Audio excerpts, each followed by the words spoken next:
তোমার দেওয়া কষ্টগুলো তোমার কাছেই ফেরত আসবে, হয়তো অন্য কোনো নামে, অন্য কোনো ঠিকানা থেকে, অথবা অন্য কোনো রঙের খামে।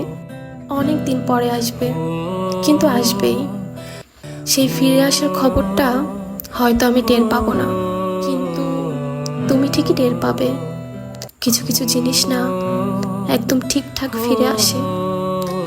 সেই দিন হয়তো আফসোস নিয়ে বলবে, ইস, তার সাথে এমনটা করা ঠিক হয় নাই।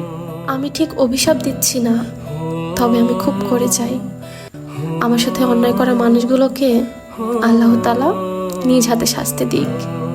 আজকে না হোক, আজ থেকে 5 বছর পর বা 1 যুগ পর তারা তাদের কর্মফল ভোগ করুক। তারা এটা বুঝুক, আল্লাহ ছাড় দেয় কিন্তু ছেড়ে দেয় না।